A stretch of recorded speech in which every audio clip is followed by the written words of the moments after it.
your host, Lady J, and you're with Atlanta Mom Circle. We have a special guest today, my friend, Mildred Morris. Say hi, Mildred. Hello, guys. And today's topic, we're going to talk about how important it is for kids to learn home organization, how it assists with brain development as well as character development. Mildred has a YouTube channel called Behind Closed Doors. We're going to leave a link to her channel in this video here, but she specializes in home decor projects, home design, do-it-yourself projects, and also her and her family specialize in seamstress work, so they can make pillows, they can make anything you can think about. This is your girl right here. So Mildred, what other channels can they find you on? So we got YouTube, Behind Closed Doors. Yes, and I also could be found on Instagram at Behind Closed Doors 888. I'm also on Facebook, Behind Closed Doors. And my email address is bcdoors8888@gmail.com. Okay, girl, so let's get started. This is going to be fun.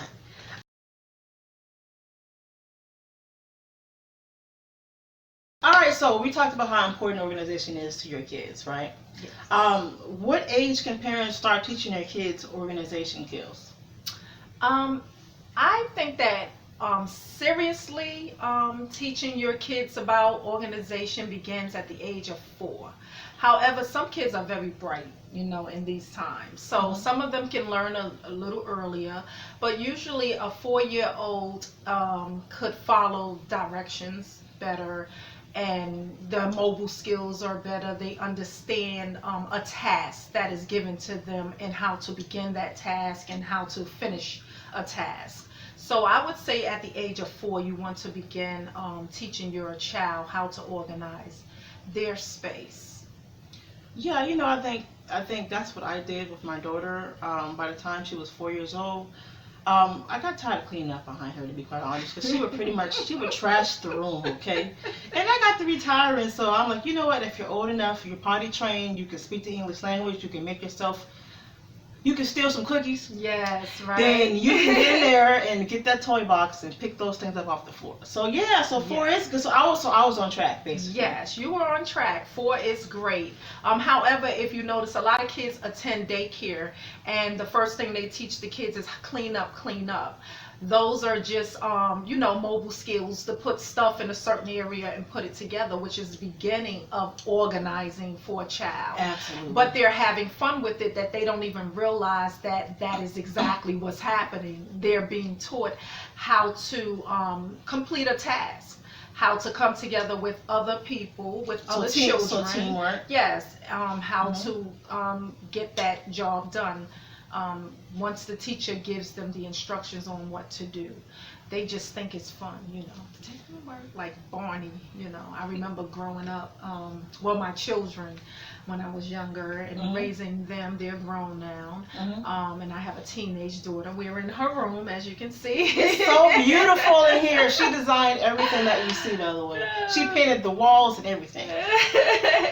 Yes, I do it all, guys. So please come and check me out on my YouTube channel, Behind Closed Doors. Just be sure to type in Mildred at the end of it, or you can visit my Facebook page, and you can click on any YouTube link there, and it'll direct you straight over to my page. I would love to have you become a Golden Key.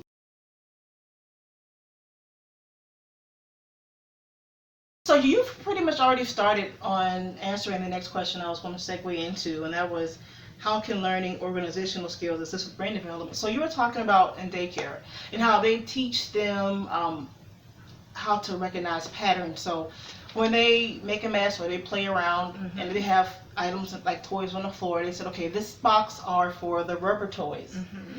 This box are for maybe like the furry, fuzzy things. Yes. So they're learning pattern making, or how to recognize patterns. Yes. Right? Yes. Geometrical shapes. Yes. Squares go with squares. Circles go with circles. So we're talking about geometry. We're talking about teamwork because they're learning how to work with the other children, right? Yes, ma'am. It's teaching them decision making, basically. It teaches them how to make a decision as to what goes together, where to put that stuff at. Helps to assist them in decision making as they grow up. Even preparing their book bag for school and making sure that they have their books all together. Understanding how to pair something together to complete a task, basically. You know, you need a pencil, a notebook, an eraser, or some crayons to go to school to learn. So you're prepared for school, right? So automatically, those things set the tone for learning. And that's basically what you're doing when you're showing your kids how to organize. Yeah. You're setting the tone for how to function in that space. Okay? The same way the teachers have them clean out their desks. Because they want them to be neat and prepared for the lesson. They don't want you to be scrambling through your desk looking for a pencil, looking for your notebook, looking for the book. Everything should be neatly organized so you'll know just grab that, and that's how you keep things on task. So it's basically making our job easy as parents to function at home in the space that the kids surviving, because their room is their space. Yeah, you know, absolutely. you have to have a closet that has hangers in it so they know when you take off your clothes or when your laundry is done, you hang up your clothes in the closet. The clothes that don't belong on the floor. I still have a teenager. She still puts her clothes on the floor, even though I provide hangers for her. My husband does the same thing. Expect that. He's grown. that. But trust me when I tell you, I'm sure I probably did the same thing when I was a kid. But trust me, as they grow older and they're out on their own, they will use those skills. They will realize that they can't even function on a daily basis. Even us as grown-ups, you know, Right. if the house is out of order or something, we're having a hard time functioning. Even the brain. It aggravates my anxiety when I come in and I see Yes. dishes in the sink and I see toys on the floor. Like I said, cleanliness is next to godliness, right? Yes. So we looked at it as when you keep your space clean, you're keeping the demons out. Yes. Or whatever. So, and that's what I tell kids. It's good for your mental health. We've seen a show on TV called Hoarders, and you see how the chaos, the emotional chaos that family is in because the house is out of order and you can't find anything, you can't function, and it's overall it's good for our mental health when our kids keep their space clean, right? Yes. And when we keep our own space clean as adults, right? Yes.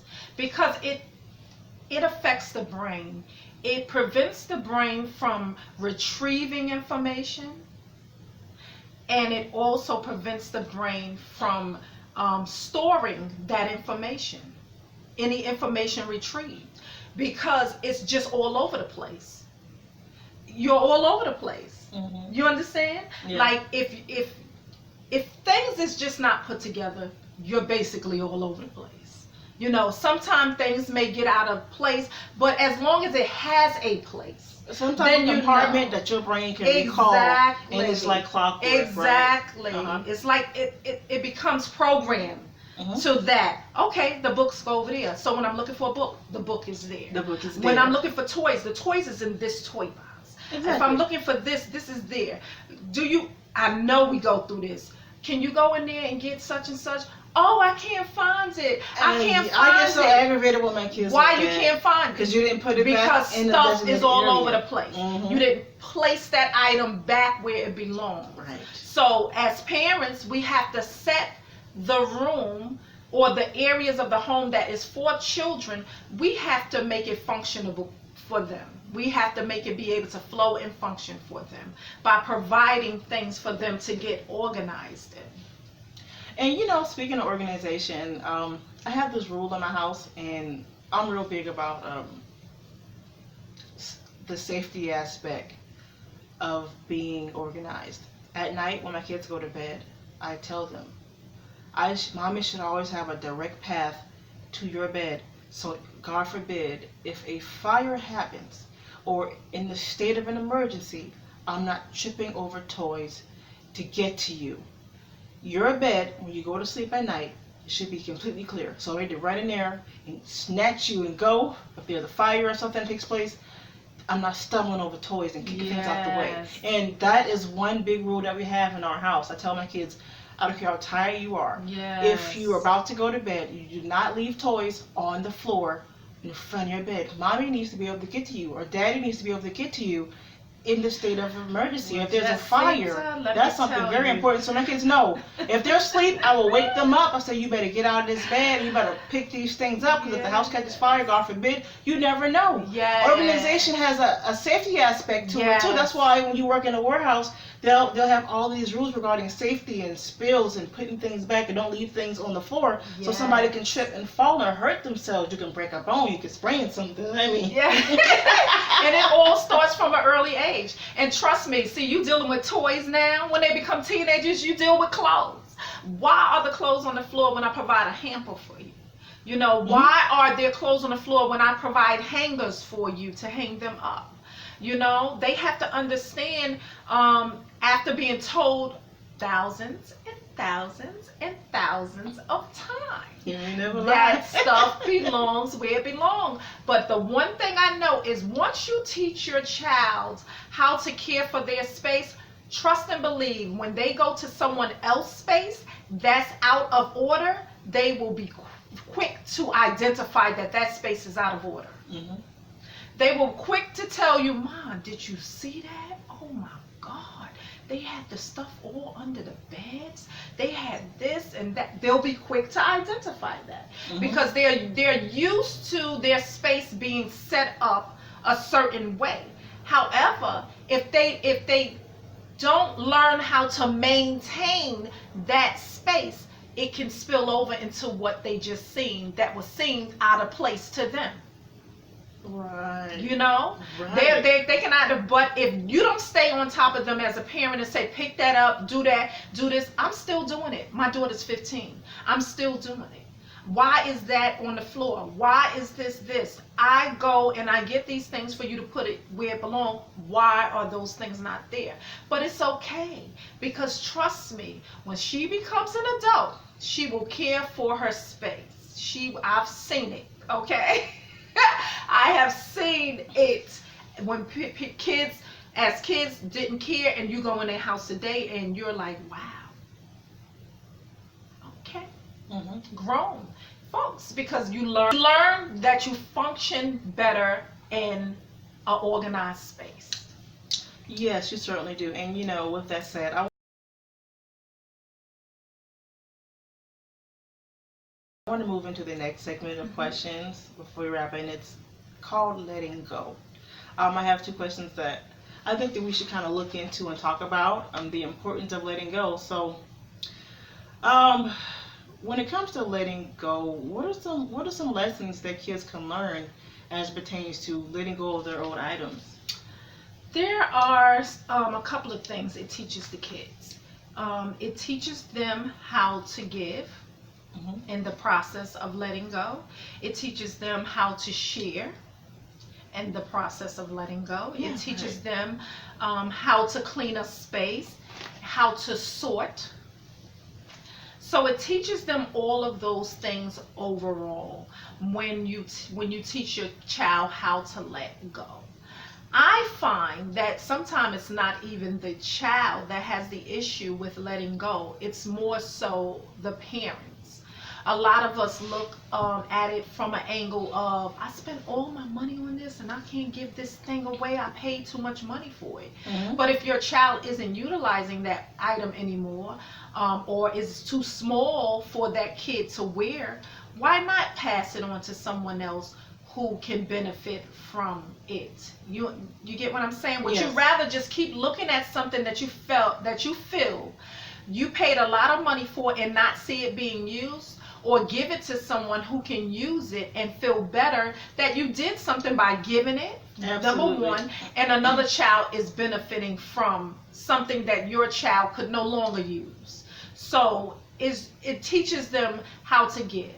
And the sharing part, how to share with others. Because as you're teaching your child how to organize, you're just not in there saying, Okay, let's do this, do this, do that, do that. Put this here. Have fun with it. Create.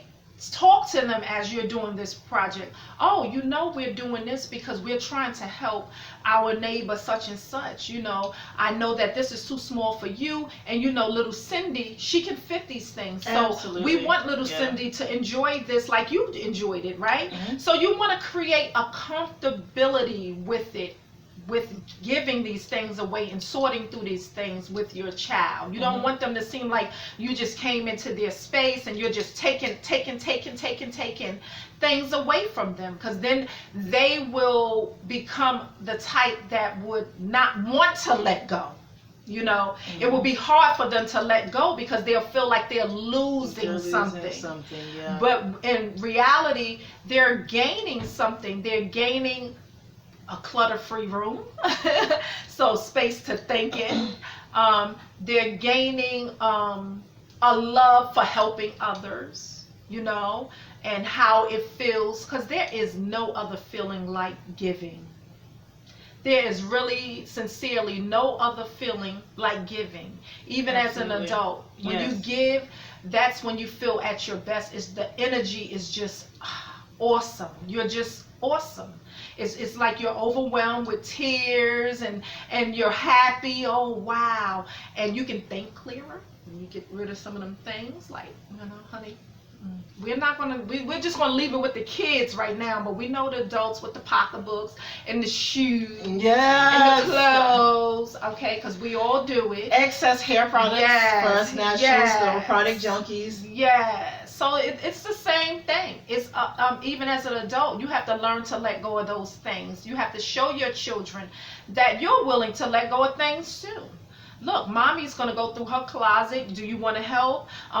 Help me get rid of some of this stuff. I'm going to donate this to this person, because kids like to mimic their parents. Yeah. So when they see you doing that, giving and sorting through your things, then they're going to want to do their room next. Okay, mommy, can we do mine next? I can get my toy. I can give this to Peter or Jean. Yeah. You know, they're more...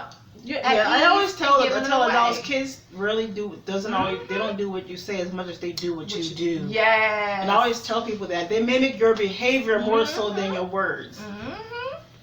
Yes, they certainly do. So what are some, you know, sometimes you may have a child that's a little bit more strong-willed, or maybe they just have an emotional attachment to things. So how can we persuade them to let go? Like, how can we persuade them to do it and it not be such a tug of war? Sometimes we have to. So I want to call it manipulate. You want to say positive reinforcement? Yes. Okay. And sometimes, okay, if we do this, then I know you love Chuck E. Cheese. I know you love to go to what's the other place the kids go to? Leaping Lizard. My kids love Leaping Lizard. Yes, you love to go to all these other places. So if we get to do this, then we can get to do this that you enjoy doing. Exactly. You know, I can take you here. We can get rid of this stuff here, and I can take you here. Okay. But right now we have to focus on this at hand, the task at hand. Let's get this together, and then if you do a good job with getting this together, we can go to Leaping Lizard, we can go to Chuck E. Cheese Day, we can have a movie day. Catch Air, that's another place like Leaping Lizard is a kids activity. Okay. It's actually really fun, even for adults. Okay. It's like a club. Catch Air is like a club for children. Oh, okay. And my kids, cool. I never heard of it. Yeah, they have one. They have like one in Marietta, and I think the other one was in Duluth if it's still open. But yeah, so you're right. So having positive reinforcements, like, okay, their favorite activities or things that they like to do, in exchange for doing the right thing. That's letting go of their old toys or some of their old clothes, things that they don't use anymore, accessories. If they're a teenager, they may have old jewelry that's just sitting there. So. Yeah. And you will find that kids are more acceptable to it than you think.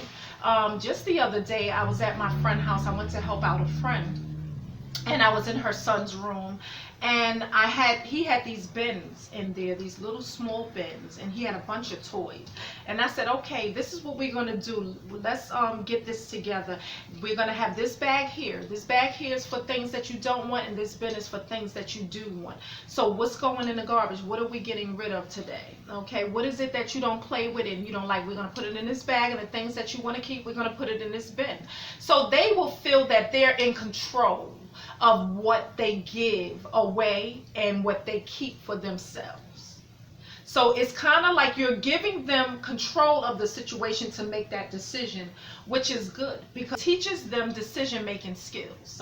Okay, so it's not like you're going in there and you're just taking over. I'm throwing this away, I'm throwing this away, I'm throwing this, that gotta go, that gotta go. You're letting them be a part of the process, which can help them as well be more at ease in letting go. Okay.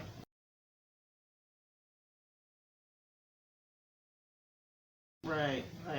All right, so the last question that I have, and you've pretty much already touched on it, was, what are some places and organizations that we can donate some of the kids' old items to? I'll start with me. For me, if there isn't a nearest relative or a friend around that I can donate my kids' old items to, then I usually turn to the local like a smaller nonprofit, maybe like your church, if they have a ministry where they give back to the community.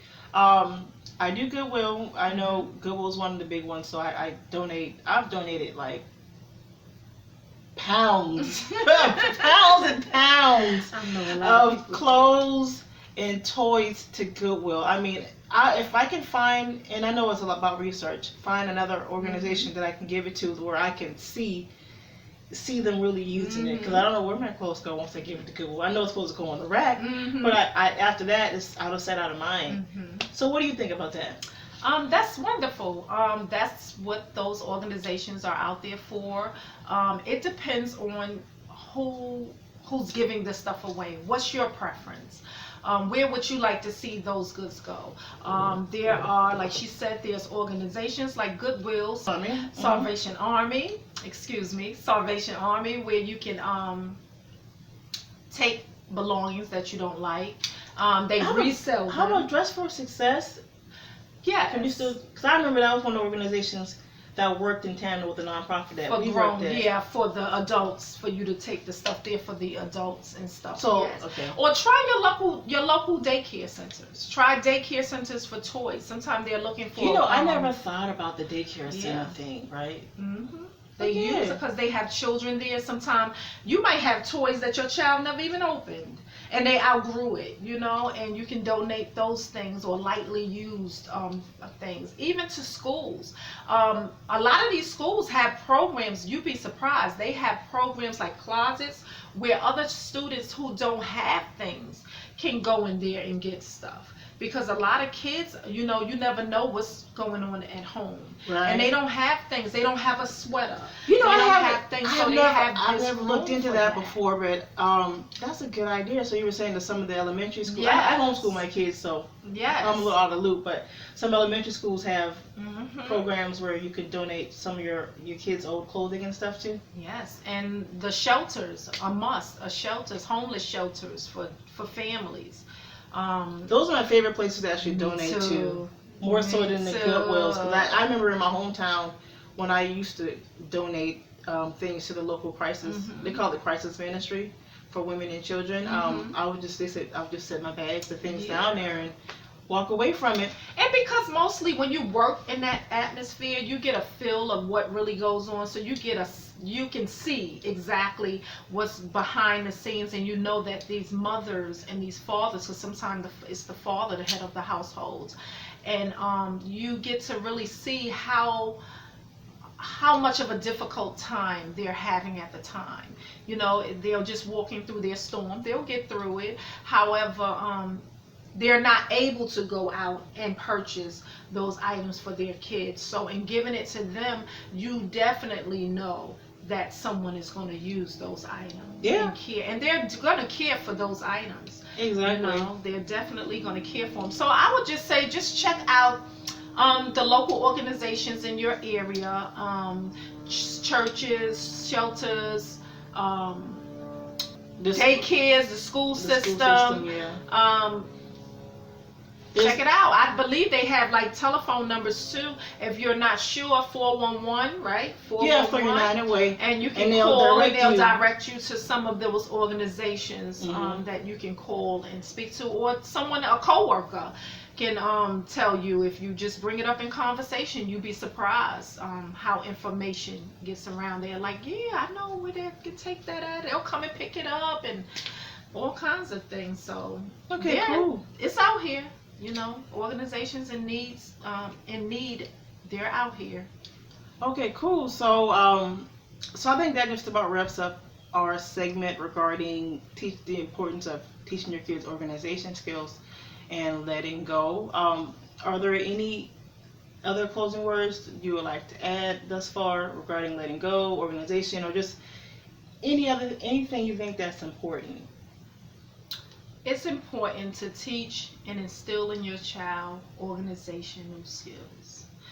They will need that throughout their life, from school age on up. It teaches them to be focused. It teaches them to stick to a task. It helps them to retrieve information, and it helps them to develop. Okay? So I would say the best time to start is at an early age. You said age 4, right? Yes. Okay. Age 4, and some kids even before that time. Because the kids today, child, they know more than me.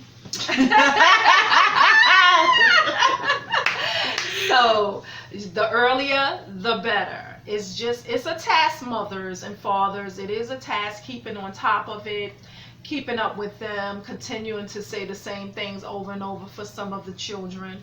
However, it will pay off in the long run. You will see it through their schoolwork, their performance, their behavior in school, even the way they maintain their belongings that you purchase for them and spend all your money for, how well they take care of their stuff. Mm-hmm. So it will teach them the value of helping others. It will teach them the value of just being a good person. And a good Samaritan. Yeah. All right, guys. So that wraps it up. This is Atlanta Mom Circles in collaboration with Behind Closed Doors with Mildred Morris. Behind closed doors. All right, guys. So have a good afternoon and happy housekeeping.